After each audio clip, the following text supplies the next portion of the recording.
Honorable Nalubowa wanjisebo omuntu atali Masaka omusigira kifaananyi kye kyali mu kalulu ako. Sincerely akalulu konna mu Uganda tekatambula bulungi. N'akafa ak'e Masaka sijja kulimba nti katambula bulungi nnyo. Kyokka ekyenjawulo ekyaliwo nze kanjogere ku saidi yange nti nze nagezaako nnyo okuteeka security ku kalulu kange na training abanaakakuuma nemba facilitatinga n'abanakwata ku DR forms bonna nga kwegamba nga sifuddeeyo nti ndi wa kibiina naye nga making sure nti ebyange mbyekolerako nga byange kubanga waliwo obuzibu bunene nnyo nti nze nesimbawo mu kamyufu ak'ekibiina kyange ate n'ataafuna kaadi naye n'alemeramu kakati nga waliwo ate ab'ekibiina ng'ate nabo bakampeeningira ki ataafuna kaadi kati nga omuntu asobola okubuzaabuzibwa oli najja n'amuggyako DR form olw'okuba amanyi nti ye waaki oba namukulembeze mu kiki mu kibiina so nateeka strict measures era kyekimu ku bikyantaasiza nti nze 99% of my DR forms nazegirayo era nzirina they in my possession. Ate era DR forms ezo zikwatagana n'ebyalangibwa ku Tale Center okujjako entono ennyo si ntono nnyo sijaga nti ntono nnyo naye mulimu ze twasanga nga tezikwatagana. Era ne turaisinganga concern bwe basomanga DR form ate era ezo ze basomanga nga tezikwatagana na kyetulina kye twazijje ku polling station wasanga nga zifavorinze nnyo munnaffe oli akayana nti bwabanga yali yafunyewo obululu nga 3 ng'osanga bamusomeddeko 3 ng'osanga ayina 207 oba yadde na 27 oba 127 so nga turaisinga concerns ezo naye unfortunately simanyi oba yenkola electoral commission nti ne bwa raisinga nga concern eyo result eyo gye bamaze okusoma teyavangamu bagambanga nti teeka awo DR form bwe twamalirize tubaga nti lwaki temucorrectinga kubanga bwe twatalinga at the end of the day ku DR form ezaffe nga tumusinza obululu bukunikiriza akenda 9,000 naye bano bagenda okumaliriza mu Tale Center electoral commission nga tumusinza obululu 5,000 so anti obululu bwali bungi wateekwa okuba waliwo okugezaako okububba nga bakozesa aba officers ba electoral commission naye ne bubalemerera babbako obusoboka kakati awo omukyala we twali mu Tale Center we yasitukira ng'alaba kubanga results ziri displayed nga muziraba buli basoma mulaba mutalinga naga nti nange nina lwaki bano baraisinga concern nti balina DR form ezitakwatagana nange nina ezange nazitula omugugu gwa DR form ng'ayagala returning officer agukole ki aguconsidering ati returning officer namugamba munnange si enkola bano bye baraisinze questioninga a particular polling station ne basoma ne serial number naye bw'ositudde omugugu gwa DR form gwe tutannaba kusoma ate ngamba nti zemba considering nga biri byensoma mbikole ki kati awo wali akakuubagano ne returning officer good munnyonnyolayo ne byetuze tulaba you seem not to have trust completely n'engeri court gye zikuttemu ensonga y'omusango. You can't have trust after seeing what Asimwe did. Tell me if you are the one bobanga yegwe sigama nti sina trust mu courts of law naye ekituleetedde bannayuganda kati obutaba na trust beba politicians kati okuinfiltratinga judiciary era kyetugamba kyetwagala okulwanako chief justice abalamuzi bassebo ne bannyabo bannaffe abali mu judiciary tubasaba mulwane olutalo luno abannabyabufuzi baliwo tudde enkya taliiwo these are your careers baleme bakozesa abalamuzi baffe mubaddemu abalamuzi abeetengeredde abalungi ennyo ate sigeddamuzi bwe limala okwonoonebwa Uganda ebeeziikiddwa bannayuganda baba bafudde nti tebaba tebakyayina gye basuubira kufuna bwenkanya ne ba politicians batandise okuzanyisa sigeddamuzi okutuukiriza ebyo bye bakola ki ebigendererwa byabwe ng'abantu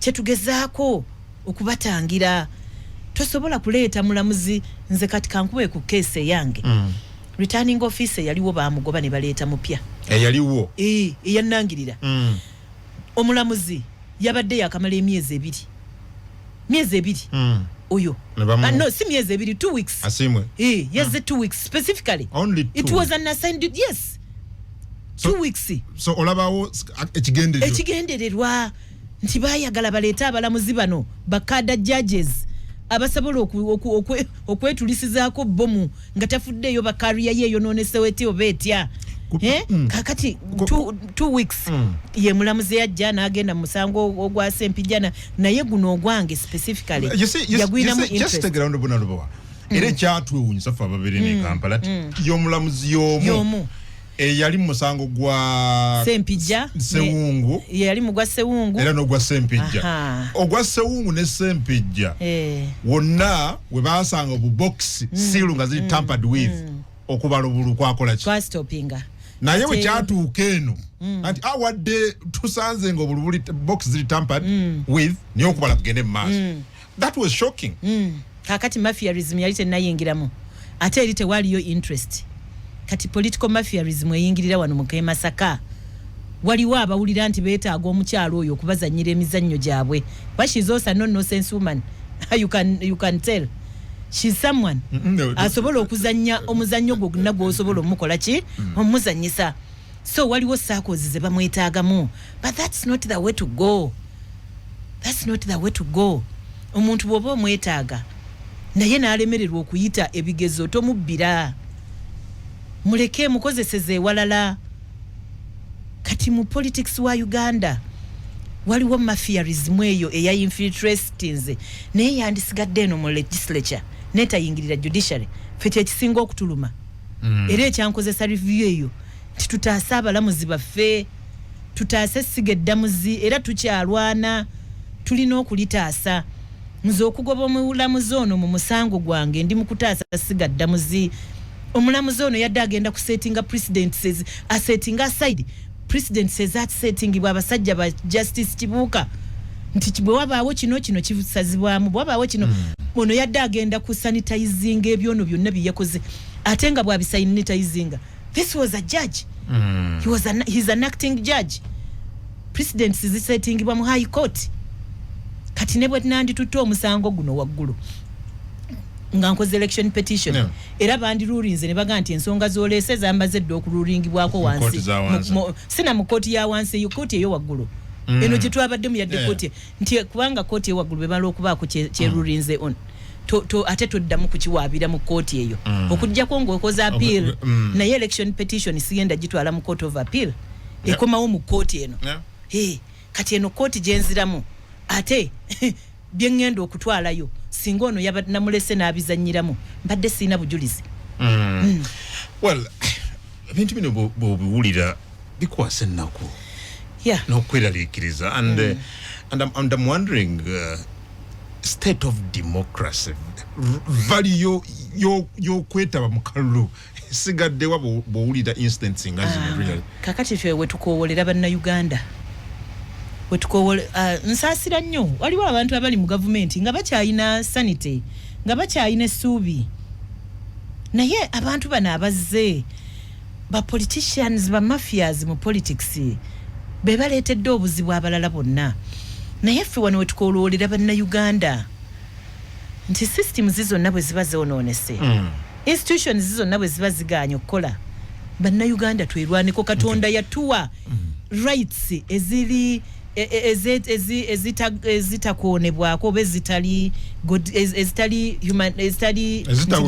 ezitaweebwa bantu kakati mu rights zaffe ezo mwe tutoola right of association kati omuntu gwe mulaba nti ayise mu mbeera eyo lwaki mu associatinga naye omubaka zze nga bamubapatiiseeko lwaki mumukkiriza okutuula nammwe ku mikolo lwaki mumuyita ku mbaga zammwe lwaki mumuyita mu makanisa gammwe simanya gy'oyagala okgenda eriko main application gy'oyagala okuteekayo yo osubirayo bwenkanya kakati kungu kootisi zaffe zonna tuzisuubiramu obwenkanya kuba yensonga buuze eno okusira ku bigambo bye kootisi zaffe zonna tuzisuubiramu obwenkanya they are courts of judicature tugenda kufuna justice by individuals bano tebagenda kutujjako ddembe lyaffe bannayuganda okufuna obwenkanya mu kooti. Omanyi nabadde njogerako n'omuntu nti omwana bw'abeera ne maama we, omwana n'akola ensobi maama waamukuba naye akakuba ate nga kaddukira wa maama waako kennyini maama we mwennyini. Kakati waliwo bamaama ate ababi akuba natta, akuba n'akutula omukono n'ayokya amubalabyeko.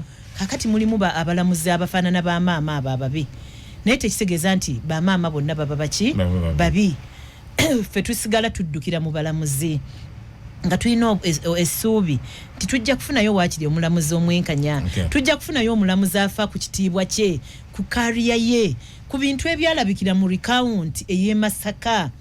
Nze nsuubira nga ngenze mu kooti eteereddwamu omulamuzi afa ku kitiibwa kye, omulamuzi eyeetengeredde, tujja kufuna obwenkanya. Ate ekyokubiri, nze okugenda mu kooti eyo ne sifuna bwenkanya si stopping awo, ngenda mu court of appeal. Oli ready ogenda kubanga watuulayo abalamuzi basatu.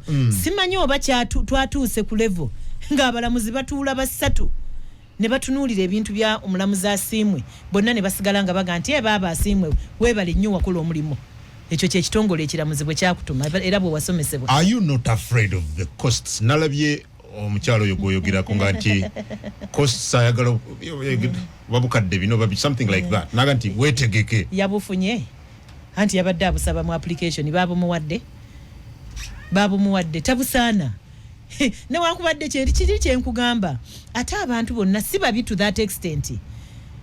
Abalamuzi baffe bano nabo si babi, bali mu kukozesebwa kye tuli mu kubalwanirira beekyekinge bannabyabufuzi baleme kubakozesa.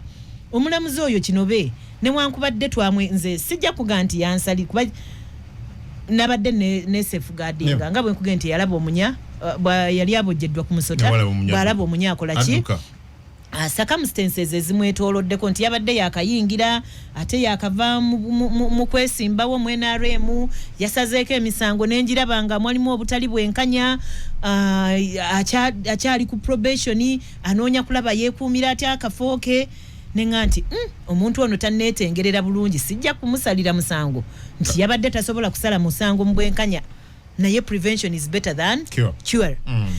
Kati tiyabadde mubi, tewali muntu mubi percent 100% muki bwe yatunuulidde omukazi ono ng'asaba costs at the back of his mind kino bakimanyi nti ono omukazi si alina okubeera mu kifo kino. Nze victim, I'm the victim.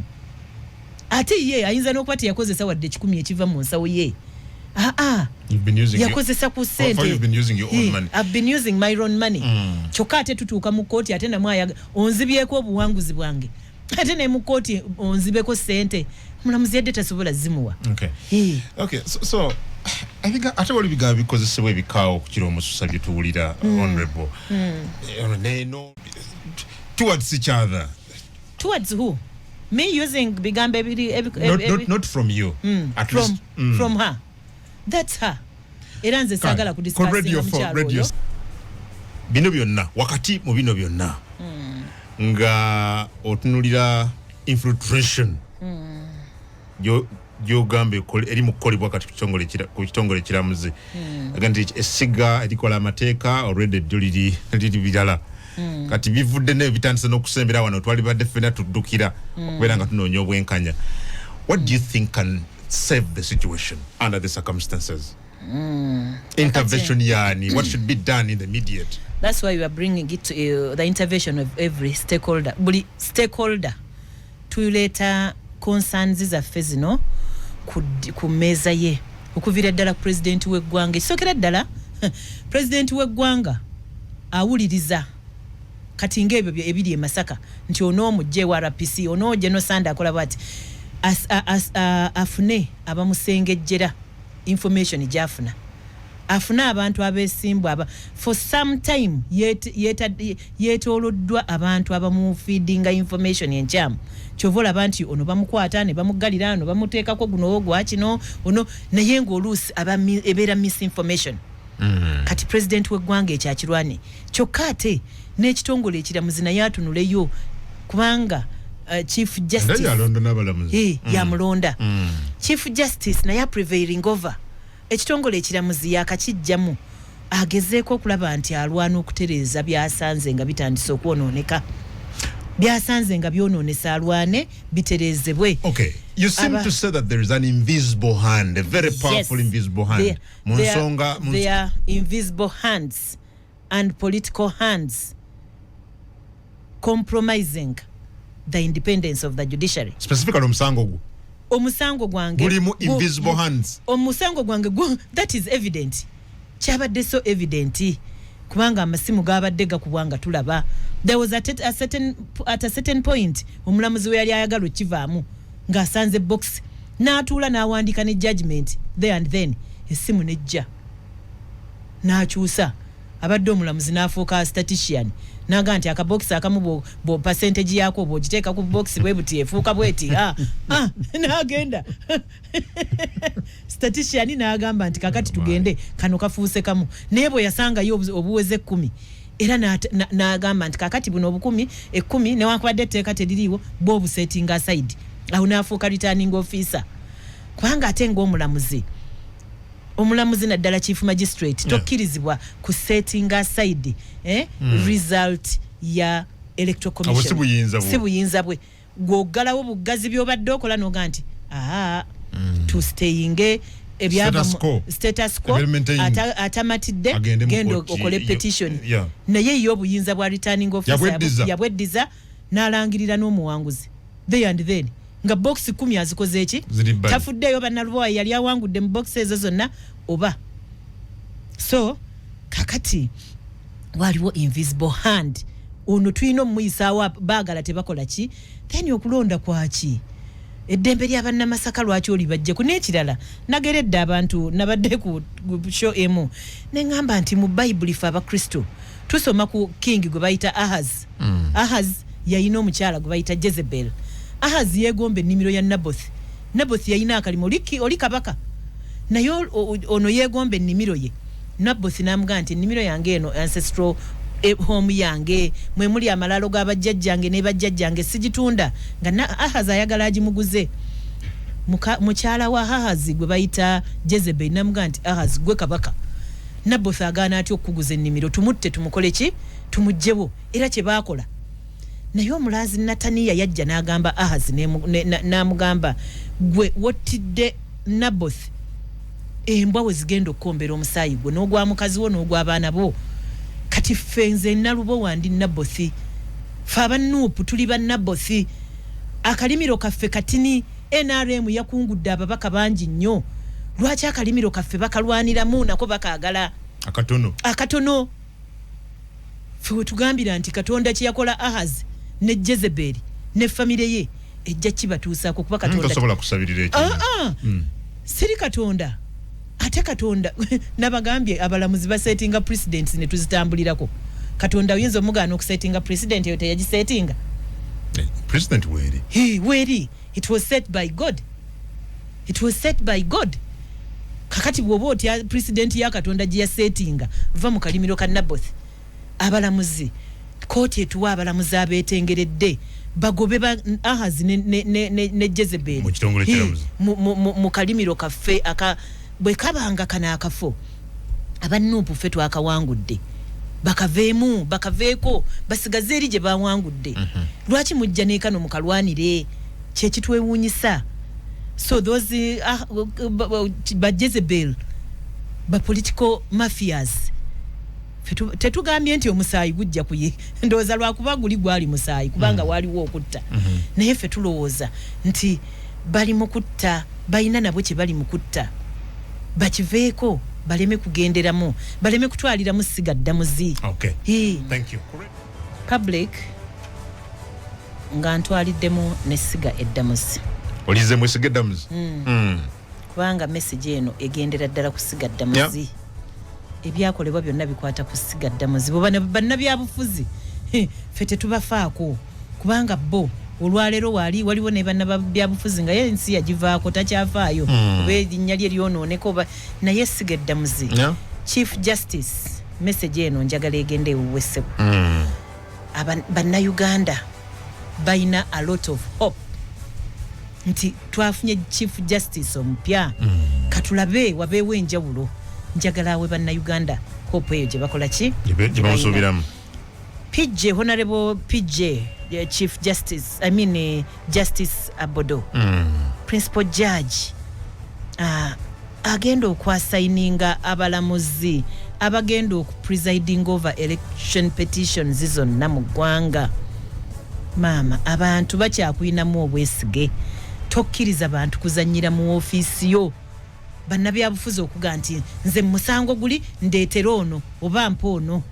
Twagala Principal Judge yetengerere ekitongole ekiramuzi akiwe kwegamba akiyambe kubanga sisuubira oba ya delegate nze omuntu amulondere simanyi sisuubira ku mukyalo oyo nga bwe mumanyi n'obwegendereza bwe nti yandibadde mu musango for instance ogubadde Masaka nti yandireese omulamuzi Kinobe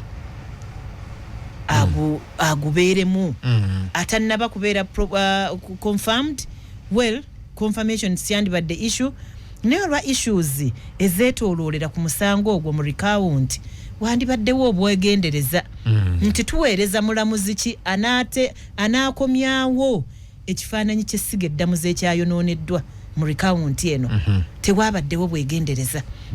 Sirowooza nti Honorable Principal Judge yabadde yeerondedde omuntu ono ayinza okuba yasabye oba waliwo akakiiko ke yataddewo omanyi mu nsi muno ekizibu kye twafunye bambi abakulembeze baffe babeera n'obuvunaanyizibwa bungi kakati ate ne weesiga bano abalala nti benneesize bannange kumbe eno babayitamu maama ku misango gino egy'election petition take charge.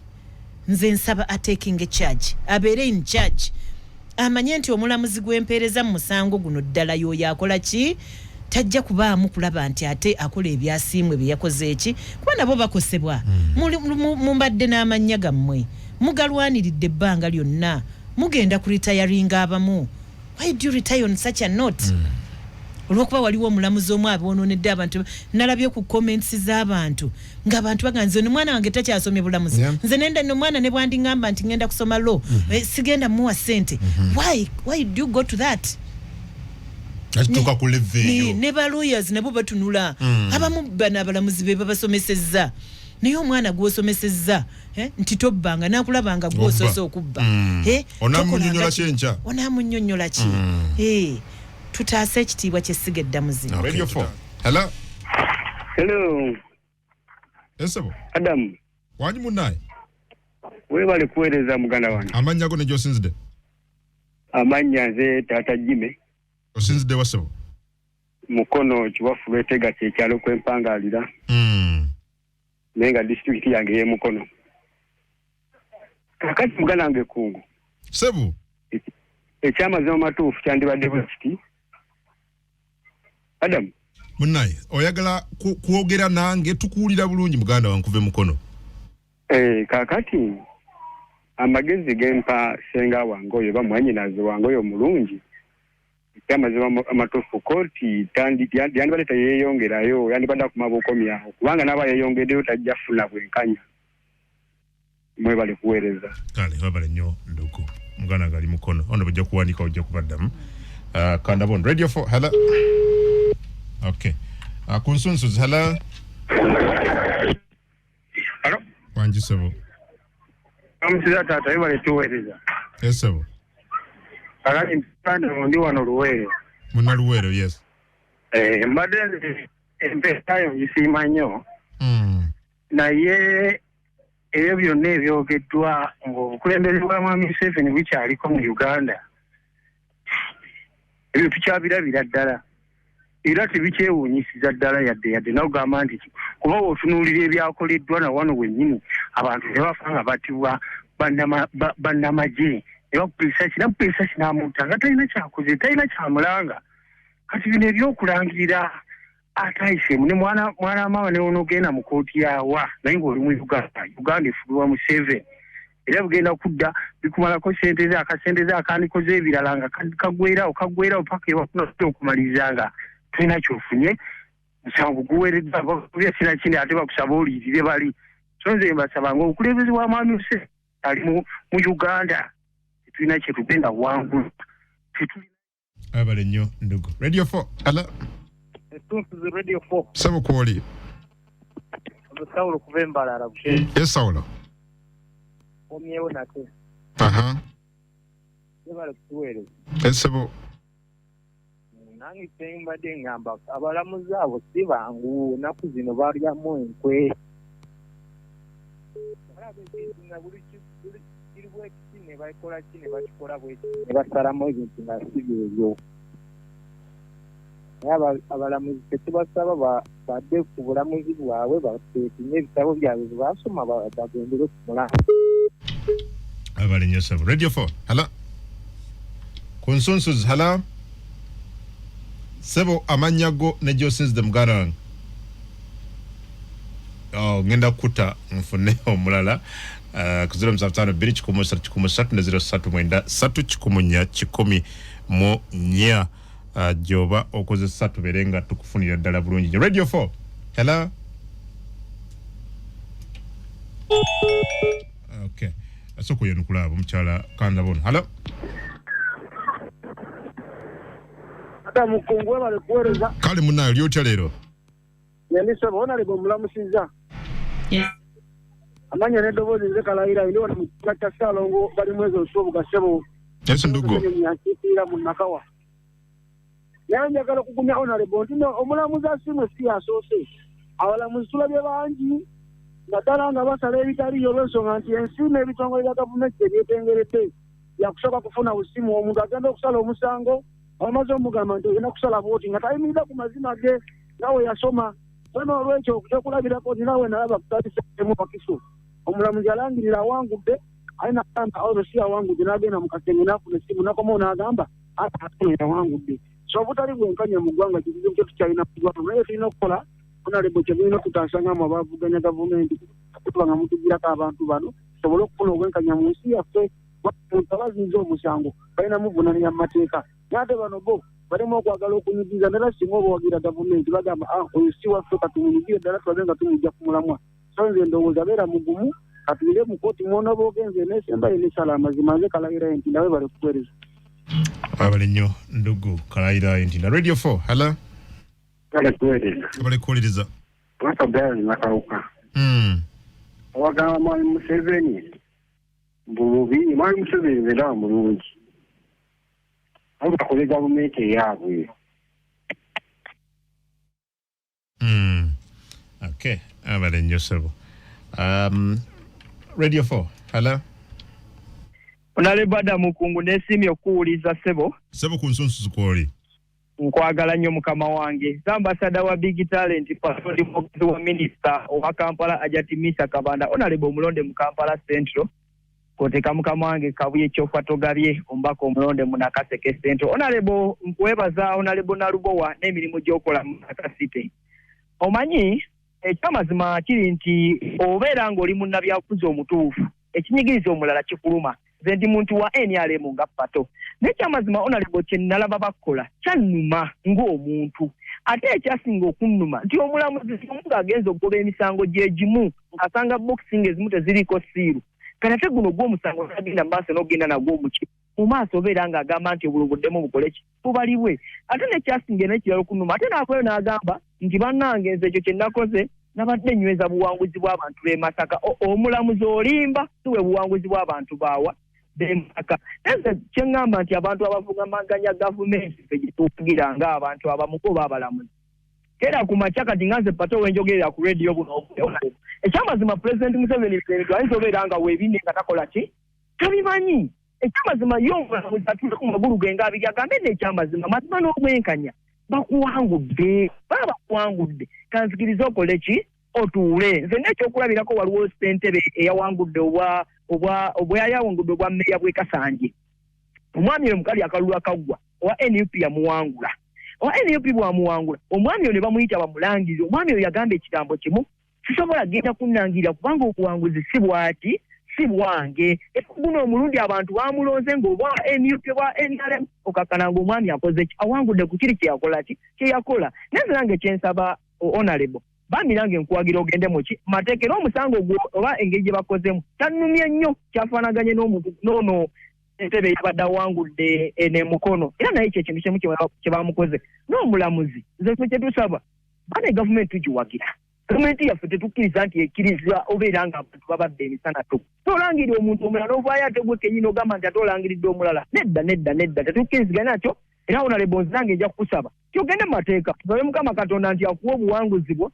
kuba munnange ekyamazima kiri nti abantu baakulonda naye n'omulamuzi rediyo zino baziwudde omulamuzi akantu ke yayogera nti akasinga okunkwatako ennyo yagamba mbadde nyweza buwanguzi bw'abantu b'e Masaka omulamuzi olimba agambe President nti essiga eddamuzi balirekera ekitiibwa kyalyo ate ebyali e Masaka President abitunulemu naye agambe ababirimu bonna babiveemu kuba naye bimuweebuulanga ekibiina kya NRM kubanga obuwanguzi bwe nebo bubeera questionable bubeera buteekeddwa ku test tosobola kubanga Kyagulanyi yawangula mu Masaka omubaka omusajja n'awangula mu Nnyendo Mukungwe omubaka omusajja omulala n'awangula mu Kimanya Kabonera ate gwe omubaka omukyalo wa NRM atwala wonna n'obanga gwe wangudde naye ate ne President balekerawo mulimbalimba kuba nalabako bi-information ebimulimba nti Masaka yawangulwa abe NRM naye ng'ate akalulu akaloko governance akabadde akasembyeyo obululu bwonna bubbibwa so President akkirize ekifo ky'e Masaka abantu b'e Masaka abaddize oba baddizibwe eddembe lyabwe eryekwerondera be baagala waliwo Ssaalongo ono ndowooza oba sikyajjukira bulungi naye agambye wa NRM sikiraba bulungi kyayogeddeko naye njagala basebo ne bannyabo bannamasaka abatuwuliriza ne bannayuganda mwenna okubasiibula nga mbasaba mwongero tusabira kubanga ffe byaffe twabikwasa Katonda kyokka ate nga mmaliriza era nga ntumira bonna abatuwuliriza naddala ab'ekibiina kyange ekya National Unity Platform ne President wange Robert Kyagulanyi Ssentamu ajaguzizza birthday olwaleero njagala okusaasira bannamasaka naddala Bishop wange Silverus Jumba ne Catholic community yonna e Masaka twafiiriddwa omwami General Deus Sande abadde munnamaje abadde muduumizi w'enkambi eyo ndabye bamwogeddeko bingi nnyo tewali muntu mutuukirivu naye ate abadde mu Kristo munnaffe ekyo kyennyinza obbagamba nti General Sande tubadde tubeera naye mu mikolo gyonna egya church kyokka ate ng'asukka ne Masaka awo n'agenda n'emutukula yonna gye tubadde tulamaga birinzi emikolo gya fundraising ye muntu abadde yeetema najja ne byeyeetemye byonna oba mabaati oba nsawo za seminti sanganga zife barinze nnyo munnaffe oli akayana nti bw'abanga yali yafunyewo obululu nga 3 ng'osanga bamusomeddeko 3 ng'osanga ayina 207 oba yadde na27 oba 127 so nga to raisinga concerns ezo naye unfortunately simanyi oba yenkola electoral commission nti ne bwa raisinga nga concern eyo result eyo gye bamaze okusoma teyavangamu bagamba nga nti teekaawo DR form bwe twamaliriza tubaga nti lwaki temucorrectinga kubanga bwe twatalinga at the end of the day ku DR form ezaffe nga tumusinza obululu bukunikiriza akenda 9,000 naye bano bagenda okumaliriza mu Tale Center electoral commission nga tumusinza obululu 15,000 so anti obululu bwali bungi wateekwa okuba waliwo okugezaako okububba nga bakozesa aba officers ba electoral commission naye ne bubalemerera babbako obusoboka kakati awo omukyala we twali mu Tale Center we yasitukira ng'alaba kubanga results ziri displayed nga muziraba buli basoma mulaba mutalinga naga nti nange nina lwaki bano baraisinga concern nti balina DR form ezitakwatagana nange nina ezange nazitula omugugu gwa DR form ng'ayagala returning officer agukole ki akuconsidering ati returning officer namugamba munnange si enkola bano bye baraisinze questioninga a particular polling station ne basoma ne serial number naye gw'ositudde omugugu gwa DR form gwe tutannaba kusoma ate oŋŋamba nti ze mba considering biri byensoma mbikole ki kati awo waali akakuubagano ne returning officer okay good mu nnyonnyolayo ne bye tuzze tulaba you seem not to have trust completely n'engeri court gizikuttemu ensonga y'omusango. You can't have trust after seeing what Asimwe did. Tell me if you are the one. Bobanga yegwe. Sigama and sina trust mu courts of law. Naye ekituleetedde bannayuganda kati obutaba na trust beba politicians kati okuinfiltratinga judiciary era kyetugamba kyetwagala okulwanako Chief Justice abalamuzi bassebo ne bannyabo bannaffe abali mu judiciary tubasaba mulwane olutalo luno abannabyabufuzi baliwo tudde enkya taliiwo. These are your careers. Baleme bakozesa abalamuzi baffe mubaddemu abalamuzi abeetengeredde abalungi ennyo ate sigeddamuzi bwe limala okwonoonebwa Uganda ebeeziikiddwa bannayuganda baba bafudde nti tebaba tebakyayina gye basuubira kufuna bwenkanya ne ba politicians batandise okuzanyisa sigeddamuzi okutuukiriza ebyo bye bakola ki ebigendererwa byabwe ng'abantu kyetugezaako okubatangira. Tosobola kuleeta mulamuzi nze kati kankube ku keese yange returning officer yaliwo baamugoba ne baleeta mupya yaliwo eyannangirira omulamuzi yabadde yakamala emyezi ebiri oyo no si myezi ebiri 2 weeks Asimwe yes 2 weeks specifically only 2 it was an assigned yes 2 weeks so olabawo ekigendererwa nti baayagala baleeta abalamuzi bano bakada judges abasabola okwetulisizaako bomu nga tafuddeeyo bakariya yeeyo nooneseweetyo beetya kakati 2 weeks ye mulamuzi yajja n'agenda mu musango ogwa Sempijana naye guno ogwange specifically yagwinamu interest. Era ekyatwewuunyisa ffe ababiri ne Kampala y'omulamuzi y'omu yali musango gwa Sempijja Sewungu yali mugwa Sewungu era n'ogwa Sempijja ogwa Sewungu ne Sempijja wonna we baasanga obubox siilu nga ziri tampered with okubala obulu kwakola ki stopinga naye bwe kyatuuka eno anti awadde tusanze nga obulubuli box ziri tampered with niyo okubala kugende mu maaso. That was shocking. Kakati mafiarism yali tennayingiramu ate eri tewaliyo interest kati political mafiarism eyingirira wano mu Masaka waliwo abawulira nti beetaaga omukyalo oyo okubazannyira emizannyo gyabwe. But she's also no nonsense woman. you can tell she's someone asobola okuzannya omuzannyo gwonna gw'osobola omukola ki omuzannyisa. So waliwo circles ze bamwetaagamu but that's not the way to go. Omuntu bw'oba omwetaaga naye n'alemererwa okuyita ebigezo tomubbira muleke mukozeseze ewalala. Kati mu politics wa Uganda waliwo mafiarism eyo eya infiltrations naye yandisigadde eno mu legislature netayingirira judiciary fete ekisinga okutuluma era ekyankozesa review eyo titutaase abalamuzi baffe tutaase sigeddamuzi era tukyalwana tulina okulitaasa nze okugoba omulamuzi ono mu musango gwange ndi mukutaasa sigaddamuzi. Omulamuzi ono yadde agenda kusettinga president says asettinga aside president says that setting bwa basajja ba Justice Kibuuka nti bwe wabaawo kino kibusazibwamu bwe wabaawo kino ono yadde agenda ku sanitizing ebyono byonna byeyakoze ate nga bwabisanitizinga. This was a judge. He's an acting judge. President says setting bwa mu high court kati ne bwe nandi tutto omusango guno waggulu nga nkoze election petition era bandirulinze ne baga nti ensonga z'oleese zambazedde okululingibwako wansi sina mu kooti ya wansi eyo kooti eyo waggulu eno gye twabadde mu yadde kooti nti kubanga kooti eyo waggulu bemala okubaako kyerulinze on ate toddamu kukiwaabira mu kooti eyo okujjako ng'okoze appeal naye election petition sigenda gitwala mu court of appeal ekomawo mu kooti eno kati eno kooti gyenziramu ate byengenda okutwalayo singa ono namulese n'abizannyiramu mbadde siina bujulizi.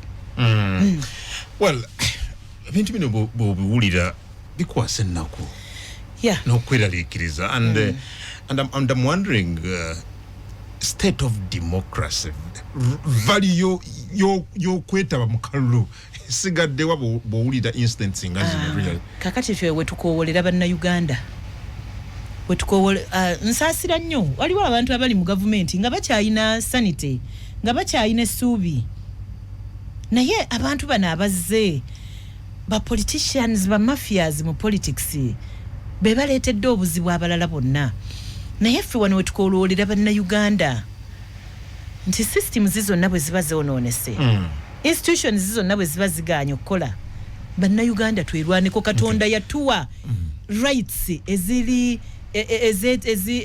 ezitakoonebwako oba ezitali ezitaweebwa bantu kakati mu rights zaffe ezo mwe tutoola right of association kati omuntu gwe mulaba nti ayise mu mbeera eyo lwaki mu associatinga naye omubaka zze nga bamubapatiiseeko lwaki mumukkiriza okutuula nammwe ku mikolo lwaki mumuyita ku mbaga zammwe lwaki mumuyita mu makanisa gammwe simanya gyoyagala okgenda eriko main application gyagala okuteekayo yo osubirayo bwenkanya kakati kungu courts zaffe zonna tuzisuubiramu obwenkanya kuba yensonga buuze eno okusira ku bigambo bye courts zaffe zonna tuzisuubiramu obwenkanya they are courts of judicature tugenda kufuna justice by individuals bano tebagenda kutujjako ddembe lyaffe bannayuganda okufuna obwenkanya mu kooti omanyi nabadde njogerako n'omuntu nti omwana bw'abeera ne maama we omwana n'akola ensobi maama waamukuba naye akakuba ate nga kaddukira wa maama waako kennyini maama we mwennyini kakati waliwo bamaama ate ababye akuba natta akuba n'akutula omukono n'ayokya mubalabyeko kakati mulimu abalamuzi abafaanana bamaama abo ababi naye tekitegeeza nti bamaama bonna baba baki babi ffe tusigala tuddukira mu balamuzi nga tulina essuubi nti tujja kufunayo waakiri omulamuzi omwenkanya tujja kufunayo omulamuzi afa ku kitiibwa kye ku kariya ye ku bintu ebyalabikira mu recount ey'e Masaka nze nsuubira nga ngenze mu kooti eteereddwamu omulamuzi afa ku kitiibwa kye omulamuzi eyeetengeredde tujja kufuna obwenkanya ate ekyokubiri nze okugenda mu kooti eyo ne sifuna bwenkanya si stopping awo ngenda mu court of appeal oli ready ogenda kubanga watuulayo abalamuzi basatu simanyi oba twatuuse ku level ng'abalamuzi batuula basatu ne batunuulira ebintu bya omulamuzi asiimwe bonna ne basigala nga baga nti baaba asiimwe weebale nnyo wakola omulimu ekyo kyekitongole ekiramuzi bwe kyakutuma era bwe wasomesebwa. Are you not afraid of the costs? Nalabye omukyalo oyo gwoyogerako nga nti costs ayagala babukadde bino babi something like that naga nti weetegeke yabufunye anti yabadde abusaba mu application babumuwadde tabusaana newankubadde kiri kyenkugamba ate abantu bonna si babi to that extent abalamuzi baffe bano nabo si babi bali mu kukozesebwa kye tuli mu kubalwanirira beekyekinge bannabyabufuzi baleme kubakozesa omulamuzi oyo kinobe newankubadde twamwe nze sijja kuga nti yansali kuba nabadde ne safeguarding nga bwe nkuge nti yalaba omunya yali abojjeddwa ku musota bwalaba omunya akola ki circumstances ezimwetooloddeko nti yabadde yakayingira ate yakava mu kwesimbawo mu NRM yasazeeko emisango n'enjiraba nga mwalimu obutali bwenkanya akyali ku probation anoonya kulaba yeekuumira atya akafooke nenga nti omuntu ono tanneetengerera bulungi sijja kumusalira musango nti yabadde tasobola kusala musango mu bwenkanya naye prevention is better than cure. Kati tiyabadde mubi tewali muntu mubi percent 100% muki bwe yatunuulidde omukazi ono ng'asaba costs at the back of his mind kino bakimanyi nti ono omukazi si alina okubeera mu kifo kino nze victim I'm the victim ate ye ayinza n'okuba teyakozesa wadde 10 ekiva mu nsawo ye yakozesa ku ssente I've been using my own money kyokka ate tutuuka mu kooti ate namwe onzibyeko obuwanguzi bwange ate ne mu kooti onzibeko ssente omulamuzi yadde tasobola zimuwa. Okay, so I think ate wali bigambo bikozesebwa ebikaawo ku kiro omususa bye tuwulira honorable neno bino byonna wakati mu bino byonna nga otunulira infiltration gyogambe eri mu kukolebwa kati ku kitongole ekiramuzi aga nti essiga erikola amateeka already liri birala kati bivudde ne bitandise n'okusembera wano twali badde ffenna tuddukira okubeera nga tunoonya obwenkanya. What do you think can save the situation under the circumstances? Intervention yani, what should be done in the immediate? That's why we are bringing it to the intervention of every stakeholder. Buli stakeholder tuleta concerns zaffe zino ku meza ye okuvira ddala president w'eggwanga. Ekisokera ddala president w'eggwanga awuliriza kati ng'ebyo ebiri e Masaka nti onoomugye wa RPC onooje no Sanda akola bwati afune abamusengejjera information gyafuna afuna abantu abesimbwa aba for some time yetooloddwa abantu abamufeedinga information enkyamu kyovola banti ono bamukwata ne bamugalira ano bamuteekako guno ogwa kino ono naye ng'oluusi ebeera misinformation. Kati president w'eggwanga ekyakirwane kyokka ate n'ekitongole ekiramuzi naye atunuleyo kubanga Chief Justice yamulonda Chief Justice naye prevailing over ekitongole ekiramuzi yakakijjamu agezeeko okulaba nti alwana okutereeza byasanze nga bitandise okwonooneka byasanze nga byonoonesa alwane bitereezebwe. Okay, you seem to say that there is an invisible hand, a very powerful invisible hand. There are invisible hands and political hands compromising the independence of the judiciary. Specifically omusango gwange gulimu invisible hands. Omusango gwange that is evident. Kyabadde so evident kubanga amasimu gabadde gakubwanga tulaba.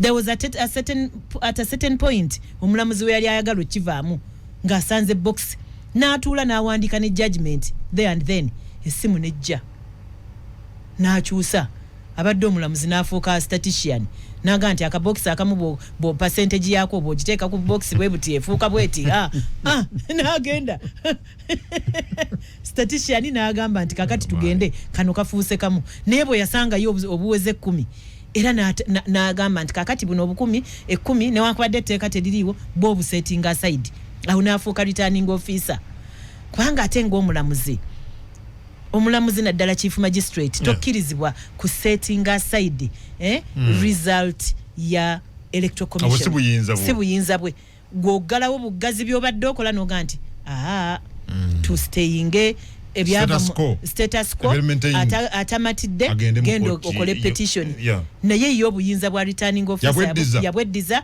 n'alangirira n'omuwanguzi there and then nga box 10 azikoze eki tafuddeyo bannalubowa yali awangudde mu box ezo zonna oba so kakati waliwo invisible hand ono tulina omuyisaawo baagala tebakola ki then okulonda kwaki eddembe ly'abannamasaka lwaki oli bajjeku n'ekirala nageredde abantu nabadde ku show emu neŋŋamba nti mu bayibuli fe abakristo tusoma ku king gwe bayita Ahaz yayina omukyala gwe bayita Jezebel. Ahaz yeegomba ennimiro ya Naboth yayina akalimo oli kabaka naye ono yeegomba ennimiro ye. Naboth n'amugaa nti ennimiro yange eno ancestral home yange mwe muli amalalo g'abajjajjange ne bajjajjange sigitunda nga Ahaz ayagala agimuguze. Mukyala wa Ahaz gwe bayita Jezebel n'amugaa nti Ahaz gwe kabaka. Naboth agaana atya okuguza ennimiro tumutte tumukole ki tumugjewo era kye baakola. Naye omulazi Nataniya yajja n'agamba Ahaz n'amugamba gwe wottidde Naboth embwa we zigenda okukombera omusaayi gwe n'ogwa mukazi wo n'ogw'abaana bo kati ffe nze nalubo wandi Naboth fe abannuupu tuli ba Naboth akalimiro kaffe katini NRM yakungudde ababaka bangi nnyo lwaki akalimiro kaffe bakalwaniramu nako bakaagala akatono fe wetugambira nti Katonda kye yakola Ahaz ne Jezebel ne famire ye ejja kibatuusaako kuba Katonda tosobola kusabirira ekyo siri Katonda ate Katonda nabagambye abalamuzi basetinga presidents ne tuzitambulirako Katonda oyinza omugaana okusetinga president eyo teyagisetinga president weri it was set by God kakati bw'oba otya president ya Katonda gye yasetinga va mu kalimiro ka Naboth abalamuzi kooti etuwa abalamuzi abeetengeredde bagobe ba Ahaz ne Jezebel mu kalimiro kaffe bwe kabanga kana akafo abannuupu ffe twakawangudde bakaveeko basigaze eri gye bawangudde lwaki mujja n'ekano mukalwanire kyekitwewuunyisa so those ba Jezebel ba political mafias tetugambye nti omusaayi gujja kuye ndowooza lwakuba guli gwali musaayi kubanga waliwo okutta naye ffe tulowooza nti bali mu kutta balina nabo kye bali mu kutta bakiveeko baleme kugenderamu baleme kutwaliramu sigadda muzi okay